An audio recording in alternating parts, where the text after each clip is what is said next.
Aqui no, falei Efésios, né, irmãos? Capítulo 5, versículo 1 em diante, nos diz assim: sede, pois, imitadores de Deus, como filhos amados. Então, aquele que acha que é filho de Deus, precisa também imitá-lo, né? Precisa imitar ele. Porque não é só dizer que eu sou filho de Deus, né? E você vê essa pronúncia, né, muitas vezes por pessoas aí fora, né? Não somente, vamos dizer assim, figura em gentios, como também, né, irmãos, pessoas que se dizem ser religiosas, dizem as mesmas coisas, né? Mas, porém, aquilo que Jesus ele mesmo falou, né, que muitos honram a ele somente de lábios, mas o coração está longe. Ah, por quê? Porque ele não vai para a igreja? Porque ele não leva uma Bíblia debaixo do braço? Porque ele não ora? Não, não é somente por causa disso, irmão. Isso aí, muitos fazem isso. Mas porque não consegue imitar a Deus. Mas como assim, irmão, imitar a Deus? Tem muitas formas de imitá-lo, né? Muitas formas. E no proceder das pessoas, você vê que não é o proceder de Deus, ou seja, o proceder de Cristo, né? Como Jesus mesmo falou, seu coração está longe. Por quê? Porque não consegue ser como Ele, senão pelo Espírito Santo. Porque o Espírito Santo, ele nos ajuda em todas as coisas, né? E aí fala aqui, ó, sede, pois, imitadores de Deus como filhos amados, e andar em, muitos andam em quê? Em rancor. Muitos aí andam em ressentimentos. Muitos, irmãos, andam presos no seu passado, presos naquilo que aconteceu há vários anos atrás, né? E esquece que águas passadas não movem moinhos, não é verdade? E buscam um consolo, mas sem querer ser consolados, né? Por quê? Porque pede perdão a Deus, mas muitas vezes não sabe perdoar. Muitas vezes pede misericórdia a Cristo, a Deus, mas não usa de misericórdia. Pede piedade, mas não é piedoso.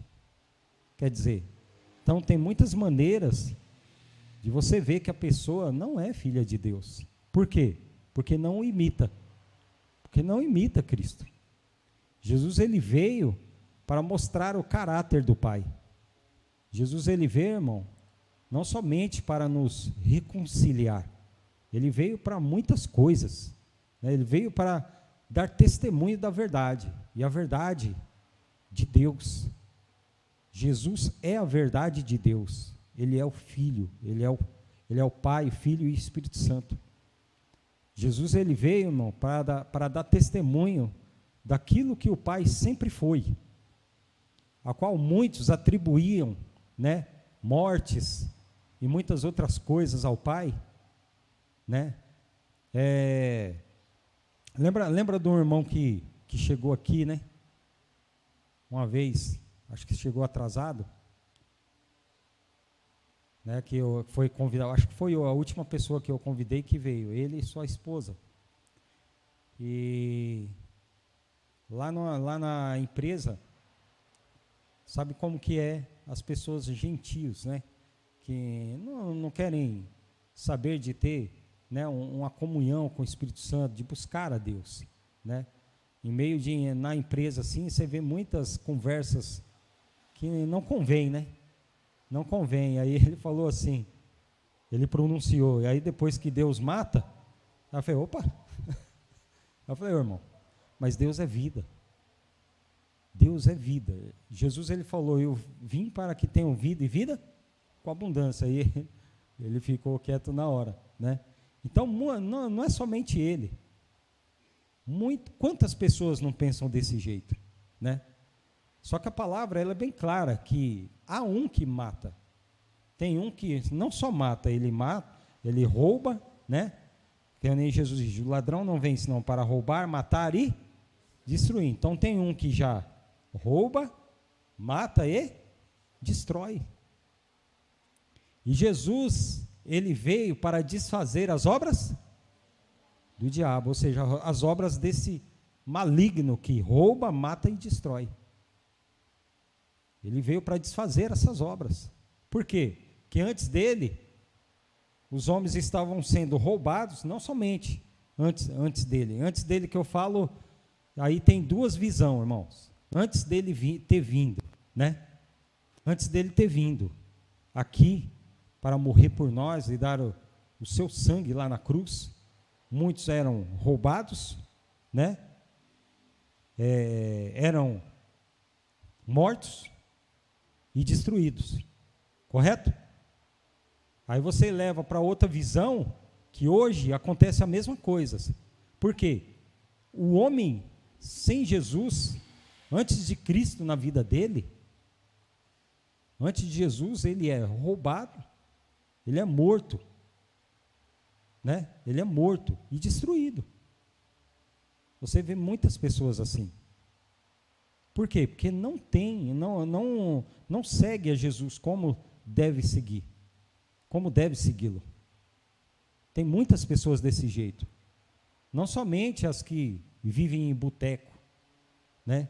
Vivem aí na prostituição, né? Vivem nos seus prazeres, nos seus deleites.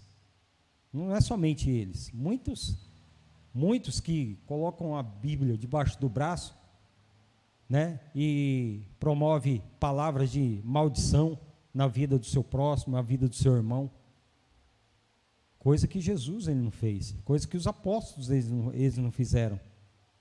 Então por aí você já se tira. A pessoa é somente um religioso, mas ela precisa ainda ter um encontro com Deus. Ela precisa ainda conhecer. Ela acha que conhece, mas ela não conhece. Por quê? Pelo seu modo de falar, pelo seu modo de agir, pelo seu modo de proceder. Você vê, né? É antiético falar, mas tem muitos que são de igrejas, né? E tem maus procedimentos onde trabalham, e que as pessoas julgam essas pessoas. Eu ser crente como fulano, Deus me livre. Eu sou mais ficar no meu cantinho onde eu estou. Quer dizer, prova que a pessoa ela não dá testemunho da verdade. E isso é uma vergonha para Cristo. Isso é uma vergonha para o Evangelho, né? Porque nós temos que ser seus imitadores como filhos amados. E as pessoas, irmão, julgam mesmo. O mundo, ele julga mesmo. A pessoa fala, oxe, você é filho de Deus, coisa nenhuma, você é filho do capeta. Ainda vai e fala assim. Por causa do quê? Muitas vezes por causa de palavras. Por causa do modo de andar, de agir com as pessoas, né? Ódio, rancor, mágoa, né? Sem perdão, sem afeto, sem misericórdia, sem verdade. Sem verdade. Quer dizer, tem pessoas que são somente religiosas, mas não falam a verdade. Mentem. Então, essas pessoas elas são discernidas. Discernidas por quem? Por aqueles que estão no mundo. Por aquelas que estão no mundo. Porque se a pessoa ela tem um firme propósito de seguir a Cristo, né? Ou seja, ou ela fala que é de Cristo, e porém não anda conforme Cristo andou, essa pessoa ela é julgada pelo mundo. Ela é condenada pelo mundo. Porque não basta você falar somente que é. Tem que proceder também. E por isso Paulo, ele nos escreve, sede, pois, imitadores de Deus, como filhos amados, e andai em amor, como também Cristo vos amou, e se entregou a si mesmo por nós, em oferta e sacrifício a Deus, em cheiro suave, né? Então, e aí aqui no 3 fala o quê? Mas a prostituição e toda impureza ou avareza nem ainda se nomeie entre vós, como convém a santos. Então, você vai ver muitos ainda nesse estado, né? Muitos em prostituição, em impureza, avareza, né? Muitos são avarentos. Quantas pessoas, quantos, até líderes mesmo de igreja aí, são muito avarentos. Quanto mais tem, mais quer. Mais tem, mais quer. Muito poucos, irmãos, eu não posso generalizar, mas muito poucos pregam o Evangelho. Porque o Evangelho, a palavra do nosso Senhor Jesus Cristo, ela não é causa de ganho. Ele não dá margens para ganhar dinheiro, irmão. Porque Jesus mesmo fala, dai de graça o que recebesse, e o que nós recebemos de graça? O dom de Deus, a sua salvação. A sua graça, ela é de graça, né? A sua graça, a graça de Jesus Cristo, ela é gratuita. Porque muitos estão afundados aí na lei, né? Porque a lei fala mesmo, aquele que não trouxer o seu dízimo, né? É ladrão, está roubando a Deus. Está roubando a Deus. E nós sabemos que Deus, ele não precisa de dinheiro. Deus, ele não precisa de nada deste mundo, né? As coisas desse mundo são corruptíveis. O que Deus quer com as coisas deste mundo? Não, irmãos? Por que é precisa, muitas vezes, pegamos, né? Falamos de ofertas. Ah, irmão, então é pecado dar o dízimo? Não. Mas o dízimo é da lei, não é da graça, né? Não é da graça. Se você quer dar o seu dízimo, né, irmãos? É com você e Deus. É com você e Deus. Tanto que os líderes, né, irmãos? Dessa igreja mesmo, cooperadores, não vivem da obra, né? Cada um trabalha, cada um tem o seu sustento. Cada um tem o seu sustento. Assim como Paulo, ele disse que trabalhava para não ser pesado aos irmãos. Paulo, ele era construtor de tendas, né? Já passou pessoas aqui no nosso meio que cogitaram em receber salário, né? Em receber salário. Então, como que nós podemos ser imitadores de Deus, irmão? E como a pessoa, ela não é imitadora de Deus, né? O Espírito Santo, ele vem e nos dá entendimento e discernimento para discernir quando a pessoa, ela está sendo imitadora de Deus ou não. E muitas outras questões. Isso abrange muitas coisas, irmãos, né? Eu estou falando somente de exemplo, mas tem muitas pessoas em igrejas que a amargura está lá dentro. O ressentimento, o ódio está lá dentro. Está lá dentro. Enquanto ela está no louvor, está louvando a Deus, mas quando lembra de alguma situação, né, que ela ficou daquele jeito, ela muda totalmente. Ela muda totalmente. Pessoas que mentem, né? Pessoas que se prostituem, mesmo estando na igreja, dentro de uma igreja. Pessoas que roubam. Irmãos. Não, mas como assim, irmão? Se a pessoa está na igreja, ela vai roubar? Judas era o quê?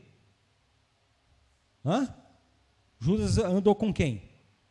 Com Jesus. Ele roubava. E andou com Jesus. Mesmo assim, Jesus foi muito paciente. Foi misericordioso, piedoso. Ele foi tudo. Ele perdoou. E ainda chamou ele de amigo quando ele o traiu. E deu um beijo na sua face. Traíste o Filho do Homem com um beijo. Jesus, ele perdoou. Então, o que nós devemos fazer também? Perdoar. Jesus, ele orou. O que nós devemos fazer, então, também? Orar, interceder, né?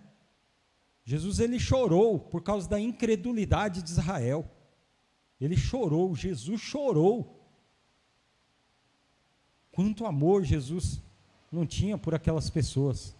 Muitas vezes é mais fácil você dar de ombro, dar as costas, não quer nada mesmo. Para lá, né? É mais fácil.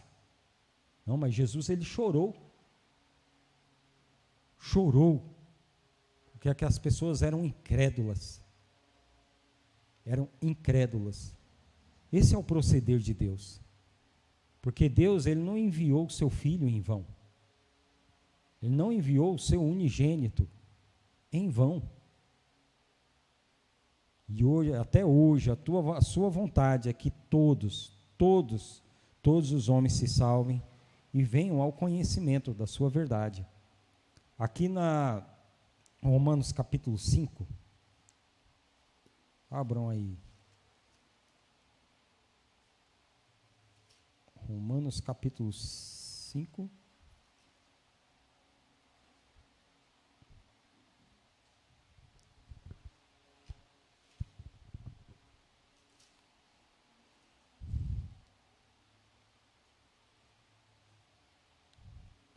Versículo 1 também.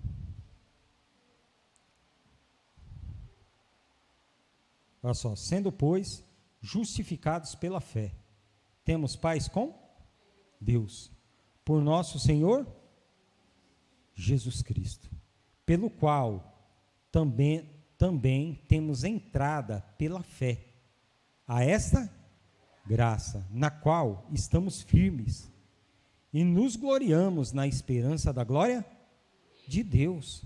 E não somente isto, mas também nos gloriamos nas tribulações, sabendo que a tribulação produz a paciência, e a paciência a experiência, e a experiência a esperança. E a esperança não traz confusão, porquanto o amor de Deus está derramado em nosso coração, pelo Espírito Santo que nos foi dado. Porque Cristo, estando nós ainda fracos, morreu a seu tempo pelos, então ele morreu por todos, né? Ele morreu por todos, pelos que eram dele, que a palavra fala, veio para o que eram os seus, mas os seus não o receberam. Ele morreu pelos ímpios, né? Porque apenas alguém morrerá por um justo, pois poderá ser que pelo bom alguém ouse morrer. Ou seja, por alguém que seja bom, né? Pode ser que alguém ouse morrer, mas pelo que faz males, não. Mas Jesus, ele não olhou isso. Ele morreu por todos. Mesmo sendo pecadores, injuriadores, inimigos de Deus. Inimigos. Quer ver? 2 Coríntios capítulo 5. 2 Coríntios. Isso é isso mesmo.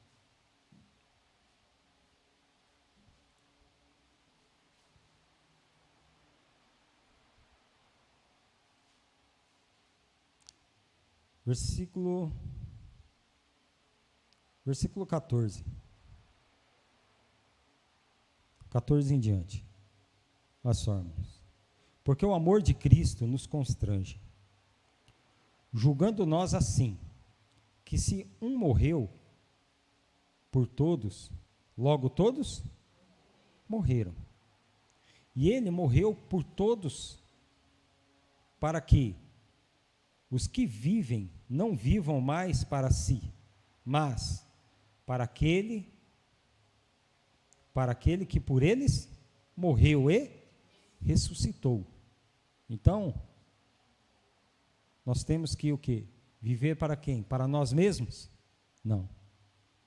Quando a pessoa, ela crê, irmão, na palavra do Senhor Jesus Cristo, e principalmente naquela parte que ele fala: aquele que quiser vir após mim, aquele que quiser vir após mim, negue-se a si mesmo, toma a sua cruz e siga-me.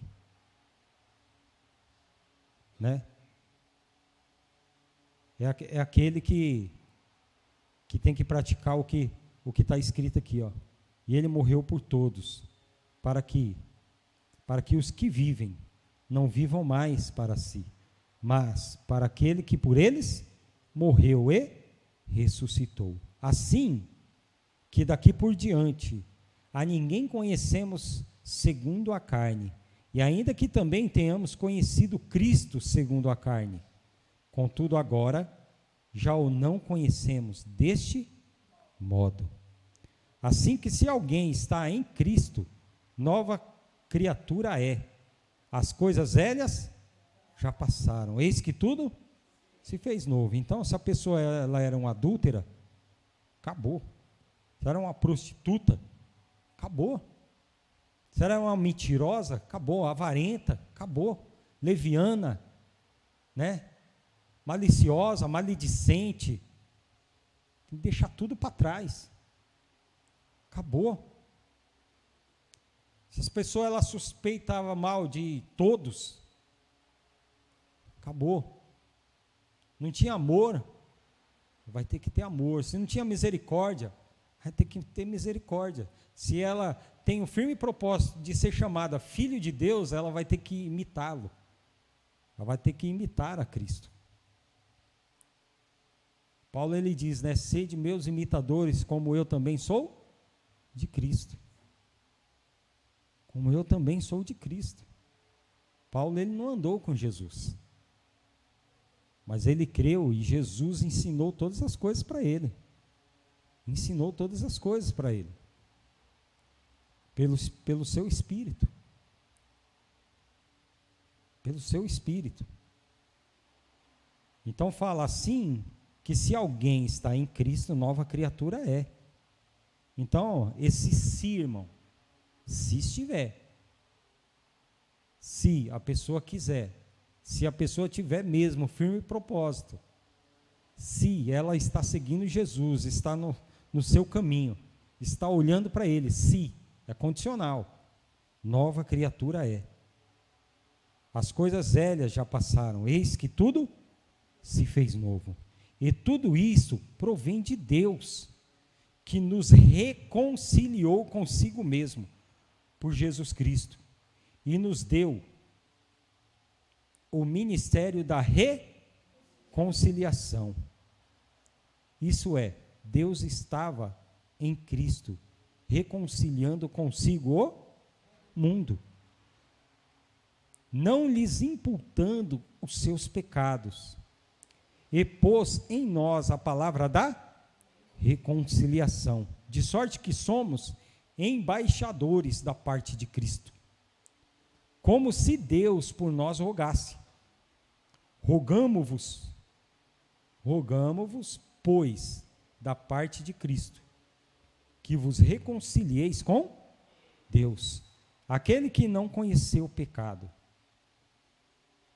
o fez pecado por nós, para que nele fôssemos feitos justiça. Então a pessoa fala, Deus é justo. Deus é justo. Quantos não falam isso, né? Quando sofrem alguma, sei lá, algum prejuízo, né? Prejuízo ou material, ou sentimental, ou sei lá, espiritual. Quantos? Deus é justo, né, irmãos? Realmente, Deus é justo. Mas a justiça de Deus não é conforme a justiça da carne, a justiça do mundo. A paz de Deus não é conforme a paz do mundo, né? A justiça de Deus somos nós. Mas para que nós possamos ser a justiça de Deus, temos que andar como Ele andou. E Jesus andou, né, irmãos? Mesmo vendo os homens detratores, mesmo vendo os homens desobedientes a pais e mães, irreconciliáveis, Deus ele veio reconciliar, Mas os homens, a maioria dos homens lá eram irreconciliáveis. Os judeus mesmo, boa parte deles, irreconciliáveis. E em figura, hoje, são os crentes. É muito difícil você ver um crente reconciliado com Deus, viu? Porque, irmãos, se não fosse a graça de Deus, irmãos, se não fosse a graça do Pai, se não fosse a graça de Jesus Cristo, muitos orariam para que descesse fogo do céu e consumisse as almas.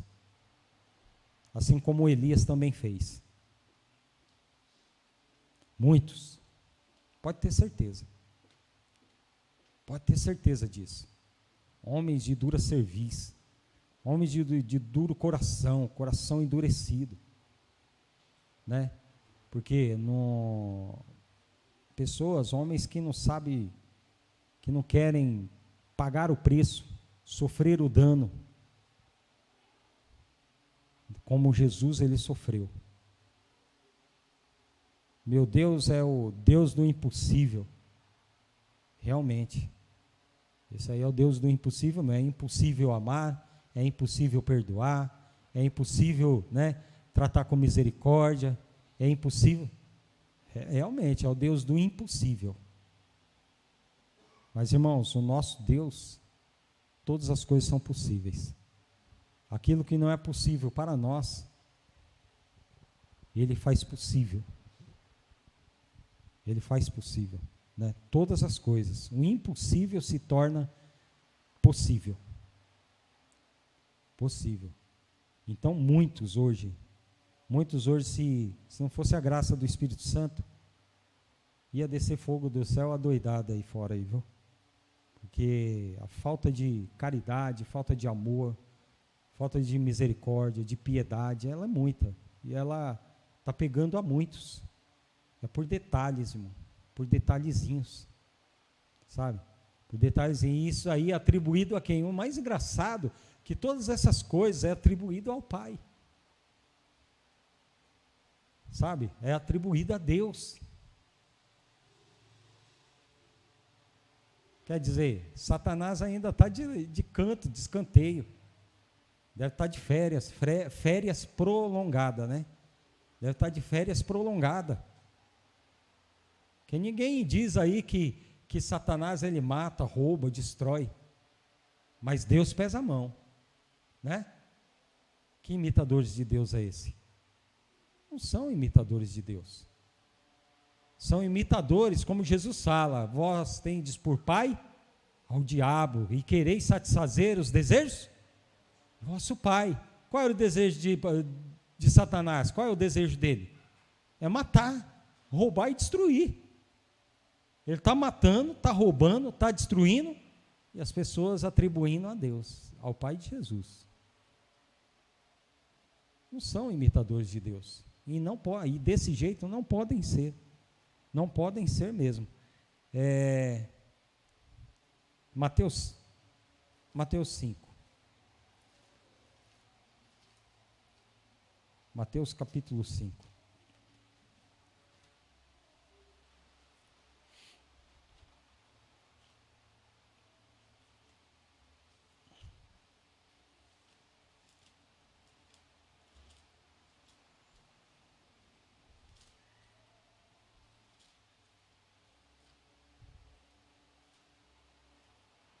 Mateus capítulo 5, versículo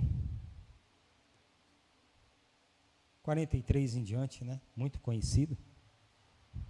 Ouvistes o que foi dito: amarás o teu próximo e aborrecerás o teu inimigo.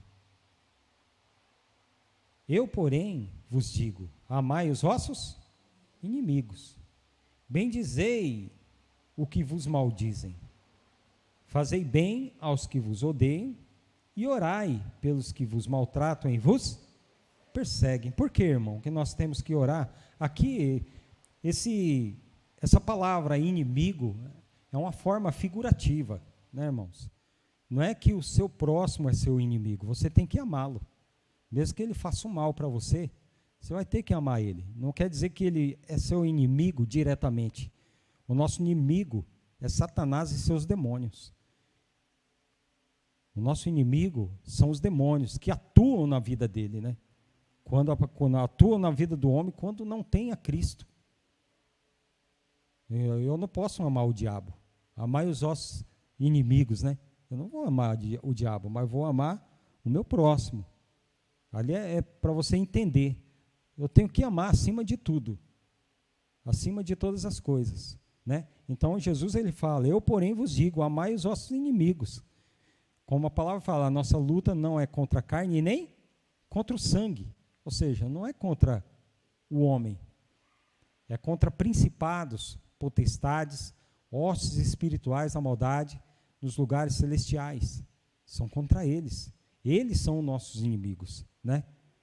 Ó, eu, porém, vos digo, amai os vossos inimigos, bendizei o que vos maldizem, fazei bem aos que vos odeiam e orai pelos que vos maltratam e vos perseguem, irmãos. É árduo, mas temos que fazer para que sejamos filhos de Deus, para que sejais filhos do Pai que está nos céus, porque faz que o sol se levante sobre maus e bons, e a chuva desça sobre justos e injustos. Pois, se amardes os que vos amam, que galardão tereis? Não fazem os publicanos também o mesmo? E se saudardes unicamente os vossos irmãos, que fazeis demais? Não fazem os publicanos também assim? Sede vós, pois, perfeitos, como é perfeito o vosso Pai que está nos céus. Aqui em Colossenses, capítulo 1. Colossenses, capítulo 1.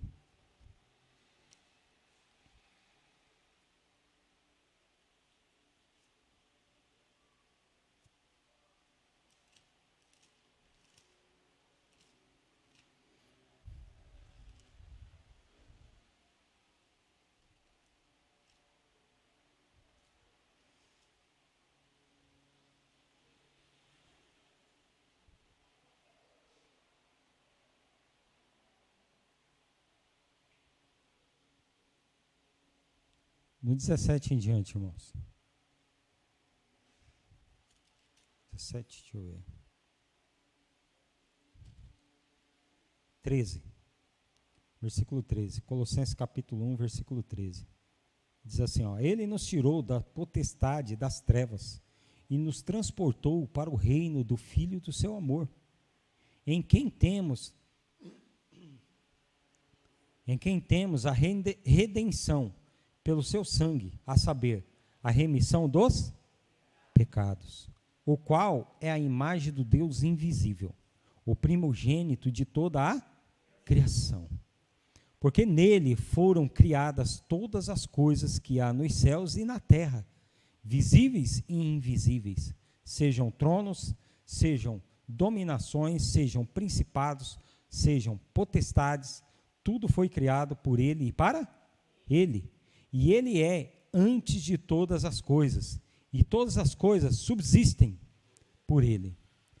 E ele é a cabeça do corpo da igreja, é o princípio e o primogênito dentre os mortos, para que em tudo tenha a preeminência, porque foi do agrado do Pai, que toda a plenitude nele habitasse, e que, havendo por ele feito a paz pelo sangue da sua cruz, por meio dele reconciliasse consigo mesmo todas as coisas, tanto as que estão na terra, como as que estão nos céus. Mas como assim nos céus? Mas tudo que estava no céu não era reconciliado com o Pai? Lá em Apocalipse, capítulo 12, se os irmãos abrirem lá,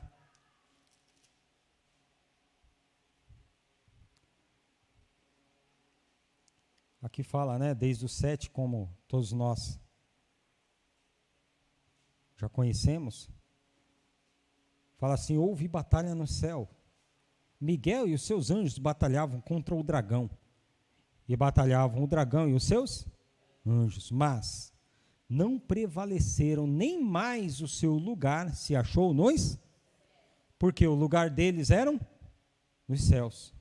E foi precipitado o grande dragão, a antiga serpente, chamada o diabo e Satanás, que engana todo mundo. Ele foi precipitado na terra e os seus anjos foram lançados com ele. E ouvi uma grande voz no céu que dizia: agora, chegada está a... Então no céu também não tinha salvação, né? Agora chegada está a salvação e a força e o reino do nosso Deus e o poder do seu Cristo, porque já o acusador de nossos irmãos é derribado, o qual diante do nosso Deus os acusava de dia e de noite. E eles o venceram pelo sangue do... Quem era o cordeiro? Quem era o cordeiro, irmãos? Jesus. Eles venceram pelo sangue de Jesus. Será que o sangue de Jesus tem poder? Hã? O sangue de Jesus tem muito poder, irmão. Nada ultrapassa o seu poder. Nada. Nada, irmãos. Eles o venceram pelo sangue do Cordeiro e pela palavra do seu testemunho, e não amaram a sua vida até a morte. Pelo que alegrai-vos, ó céus, e vós que nele habitais. Ai dos que habitam na terra e no mar, porque o diabo desceu a vós, e tem grande ira, sabendo que já tem pouco tempo. Então, irmãos, nós vemos aí, né, que se não fosse o sangue de Jesus, não seria possível sermos reconciliados com Deus. Mas para isso mesmo, Deus o enviou, para reconciliar o homem com Ele, para reconciliar. E para sermos seus imitadores, não somente sermos reconciliados, mas para imitá-los. Assim como lemos lá em Efésios 5. Sede, pois, imitadores de Deus como filhos amados. Como que nós imitamos a Ele? Fazendo tudo o que Ele fez. Mas o que Deus fez? Olhe para o Filho. Busque a Jesus. Olhe para Jesus. O que Jesus fez? Né? Qual foi o seu testemunho? Ele foi o meu testemunho. Ele deu testemunho para todos nós. Agora nós temos que dar também testemunho dele. Sendo o quê? Seus imitadores como filhos amados. Como filhos amados. Amém? E temos que imitá-lo em tudo, irmão. A todo tempo. A todo tempo. Né? Ah, essa pessoa merecia isso e aquilo, né? Merecia aquilo outro também. Pois é, eu acho que ela merece mais uma oração. O perdão. Acho que ela merece mais, né, irmão? Cristo na vida dela. Mas, glória a Jesus. Como diz, né? Muitas vezes nós ouvimos falar da palavra e agora temos que o quê? Só praticar. Porque o Espírito Santo, nós somos testemunhas, nós que estamos aqui, irmãos, somos testemunhas vivas, que o Espírito Santo, ele ensina e nos lembra, né? Que muitas vezes, quando nós passamos por apuros, o Espírito Santo fala conosco. Às vezes a gente quer proceder conforme a nossa própria vontade, e aí vem a palavra, né? Puxa vida, mas lá está escrito assim, assim, assim, assado. Olha. O Espírito Santo lá no seu entendimento. Mas ali está escrito assim, Jesus. Tenho que fazer como o Senhor me ensinou mesmo. Pois é, irmão. O Espírito Santo nos alertando. Amém, irmãos? Deus abençoe em nome de Jesus.